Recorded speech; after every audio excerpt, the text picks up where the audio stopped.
Hello, everybody. As always, this is Kondrik, and we are back for another stream recap on the Regency Sky Factory 3 server. As you can see, we no longer have a sag mill up here, but instead, we have this ender chest right here. And this ender chest, if we go over here and grab some sand and gravel and compressed sand, if we dump this in here, we will see that we can come over here to this array of sag mills, and everything starts spinning up and taking the items that we just dropped into the ender chest. So that's pretty much the majority of what I did on stream last night for you. I took the input ender chest here. It takes items out. It does have a couple speed upgrades. It round robins, puts them into all of the sag mills, which then, when the items are done, it takes the output and puts it into this ender chest here. I also have a basic drawer here that takes any flint that comes out of the system. There's a filter on the bottom of the output ender chest, and it takes any flint and puts it into this basic drawer, which then turns around and throws the flint back out into the sag mills. So that's part of it, and you can see I've got a couple alloy smelters here. I need to finish crafting the other ones, but there are 6 more that are going to go here. And I also have to make some ultimate furnaces to go over here, and we'll be setting up that pretty soon too. So that's going to be cool. But I'm going to have a fairly well done, hopefully, auto smelting and processing area over here, which means that I'll be able to take the items that come from the quantum quarry and actually process them very quickly, to the point where I won't have this backlog here. And I already took out a ton of iron and a bunch of gold and other resources and tossed them over here. And you can see it's not really processing all that quickly, mainly because the smeltery takes a long time to smelt down each item. Now, we do have basically unlimited lava coming from over there through the ender tank, but it just takes a while, especially because it's basically 2 ingots at a time. It's 1 ingot at a time, but it's 2 ingots worth of fluid at a time. So yeah, it's taken a long time. That's the thing. But yeah, and let's see here. So I think I already covered it, but I do have more inferium crops over there. Yeah, that was covered last recap. As far as the mob farm goes, we got both of the cleavers are now fully sharpened with quartz. That's a maximum level of quartz. If anybody knows, please leave a comment. Let me know. Is there a way I can increase the damage without swapping out metals again? I'm happy with the metals, but are there any other upgrades or modifiers that I can add to these cleavers to increase the amount of damage they do, so I can get rid of the diamond spike that I ended up having to put back because it just wasn't keeping up with the mobs? It's very close, but whenever a compressed mob shows up, it has trouble catching up. So if you could let me know in the comments, I would really appreciate it. So next stream, the stream that will have happened before this video goes live, I'm going to try to finish the alloy smelters. I'm going to see what I can do about getting the ultimate furnaces in place. We'll see how that goes. Another thing I got done is auto crafters for the different types of chips, processors. Actually, let me go ahead and grab some of this, toss that in here, just to get those going. Got redstone in there. We got redstone in there. And nothing in here. But I've got auto processing going for the 3 different main processors. I need to set up an auto crafter for the destruction and construction cores. That'll probably be happening soon because I really want to start getting auto processing going fast. And as you can see, this is counting up because there's sand going in those sag mills. So I'm going to go ahead and I'm going to grab a few of these, and we're going to go over here, and we'll toss them into the input for the ultimate furnace, which will be getting moved. Like I was already saying, I actually need to craft a few more, and we're going to put those over in the processing array as well. But yeah, so that's it for the recap of the evening stream, Monday night stream.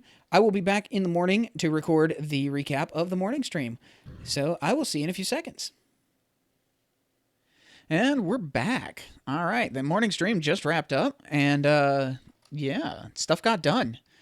A little bit anyway. As you may notice, the storage crates are empty because I ended up just going ahead and making some bulk storage for miscellaneous stuff because it wasn't able to auto-craft without somewhere to put the things that didn't belong anywhere in the normal system. So now we've got a diamond colossal chest, 5x5x5, hidden underneath of this platform, sort of.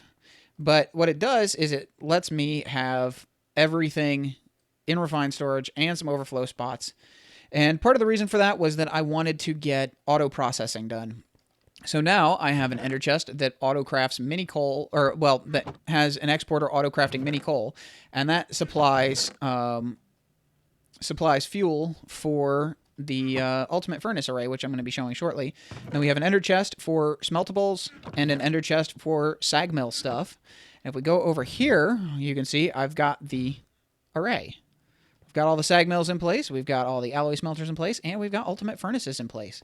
And the ender chest for smelting goes here. It pulls out round robin mode, splits everything between all the ultimate furnaces, which then export out or pull the result out of the ultimate furnace and dumps them into the input chest for the storage system. The alloy smelters are not really hooked up for anything. All I need to do is hook up crafters on top and set up the recipes and then set exporting out the bottom. But really, I don't need the alloy smelters for pretty much anything because most of the magic crops take care of that. And then, of course, the sag mills I mentioned in the previous part of the recap. It's all taken care of. We've got flint going into the system. Actually, I should probably throw some cobble in here just to get more flint going on. But I think we're good as far as that goes. I did add a little bit more uranium, and I set things up so that we have exporting of the different ore types and the grit, which is what happens when the ores are sagged down with the sag mill, ground down with the sag mill. And so this storage crate really doesn't serve much purpose anymore, except that it's being used to import the ores into the system, which is going into that colossal chest up there. But I'm going to have to figure out some other things to do because I don't want to overload my system with metals. So one thing I'm going to do is I'll take all this stuff and toss it into the sag mill chest here, like so.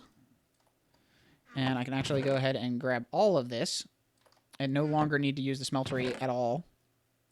Just toss that all in there. And that should go. You can see the sag mill spinning up over there. And we should see the ore grit coming through here. As it's ground down, it'll get smelted into ingots. So there we go. So we've got that going on. Really, I don't even need to grind the stuff down. At this point, I could just smelt it and not have the doubling at all, and it wouldn't matter. Because I have so much stuff in my system here. I'm not going to be running out of those ores and metals anytime soon.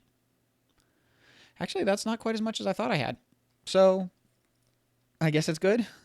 Anyway, yeah, so we got that done. If we look, I know I showed this in the previous section of the recap, but if we look again, you can see that the cleavers have been continuing to level up. We now have 2 modifiers available on this one and another 2 modifiers on this one, and it's still leveling up. So I don't know how far it's going to go, but yeah, it's going pretty far.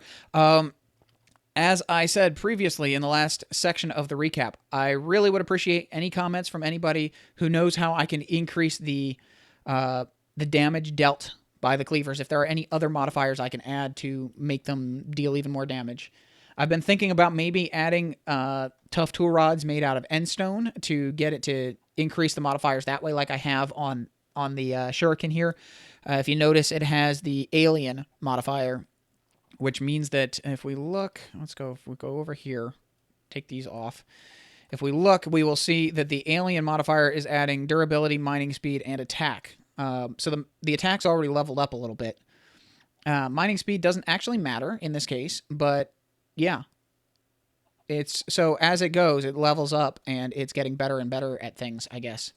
Now, question is, can I add sharpness? No, I need more modifiers. So I'll add sharpness to this eventually and things like that. But so for now, it's doing good. I think that's about it for this recap. A lot got done. Doesn't feel like a lot because it never does in a recap. But if you want to hang out on stream, see all the fun stuff that I'm getting done, and participate in the awesome conversations that we're having, head on over to kondrik.com/stream and come hang out. I'll be streaming about 4 hours from when this video goes live. As always, this has been Kondrik. I hope you enjoyed the recap. I hope to see you in stream. I'll see you next time, and have a great day.